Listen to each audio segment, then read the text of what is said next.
Well, hey there, it is Saturday, February 17th, and we're back. Last week, I had to make an emergency trip for work. Had a firewall at one of our remote locations went out, so I had to go replace that. So that was a full day to drive out to that location and back. And then Sunday was the Super Bowl, so we stayed home and watched the game. But here we are. Today, we're going to look at fixing the mounts on this engine. I never have heard back from Lord, who is the manufacturer of those mounts, and Ruben said, yeah, don't be surprised if you don't hear back from them. Apparently they're not real communicative, I guess, so we're just going to go ahead and rotate those mounts around, or at least see what it's going to take to rotate those mounts around. Yeah, don't know what's going to be involved with that, so we're just going to have to kind of dive in and take a look at it. So other than that, if we'll see how long that takes, if we can get it done, and go from there.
Okay, like I said in the opening video, I never could get a consensus from anyone on which way that these should be rotated, whether it's vertical to the ground or vertical to the center of mass of the engine, and whether it actually had to be rotated at all. So I decided to rotate these around, and actually this one went pretty easy.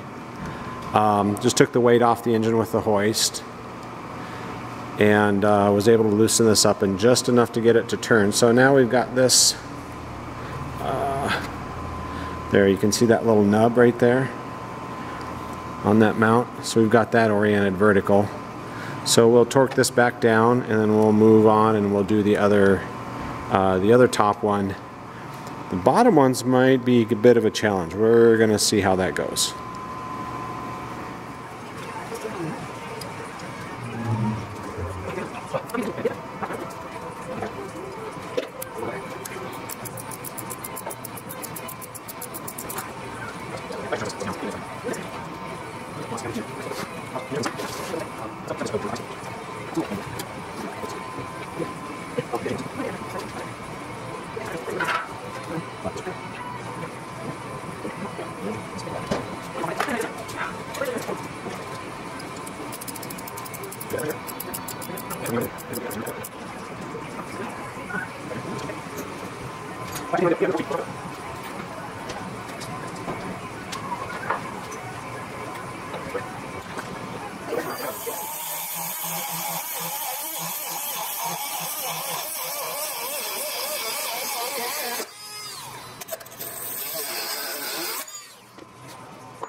Well, sometimes you just got to take one for the team.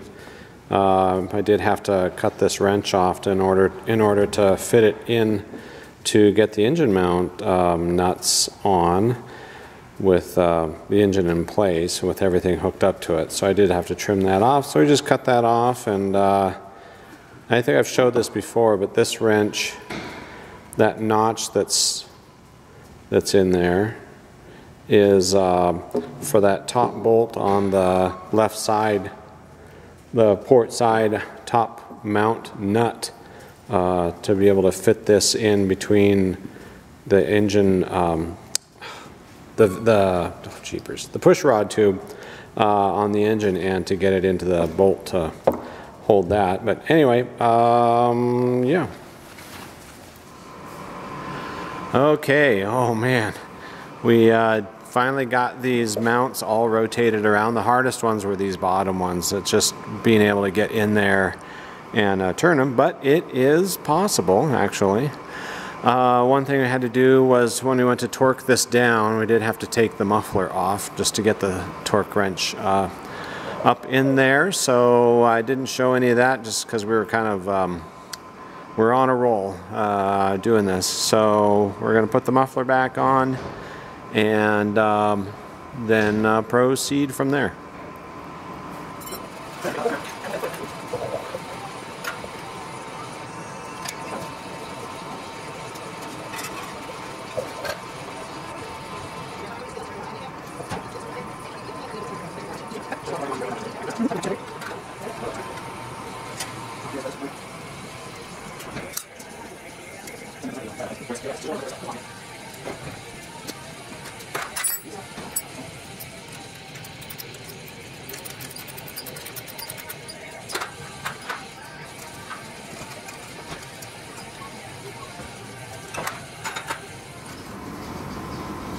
Well, winter is definitely here, and I'm just standing in the doorway in the back here because the wind's really blowing today. It's a little bit chilly, what, 19 degrees, blowing snow and all that good stuff, but oh, look at that. We got another hangar going up behind us here, so we better hurry up and get this airplane finished because we are losing our view. Okay, done for today, and you saw earlier the big thing that we got accomplished was we did get these engine mounts rotated and clocked around, and I did show it earlier, but there's that little nub right there on the top of that rubber mount, and that needs to be oriented vertical, and we did that on all four mounts. The hardest one was the two bottom mounts. Those were pretty challenging, and the reason being is that we just loosened. Let's see if you can see it. We loosened the nut back in there, back in, right back there. You can see that torque seals back on that nut there. That's where the nut is, and then there's the bolt head. So we loosened that up, and you saw we had the engine supported. We got the weight bearing off of that mount, but still, even with that off of there, we loosened both sides, and it was. You need three hands to get in here and rotate these around. And then you got to be able to grab back behind here and rotate that mount around. So all that being said is be sure to get this right the first time so you don't have to do this procedure. So the other thing we did, we just did some more lacing work up under the panel, so not much to show there really, but Yep, it's been a chilly, windy day here today, and so we're gonna head home and get some warm food. So hey everybody, thanks for watching the video, and have a good evening, and that's it for now.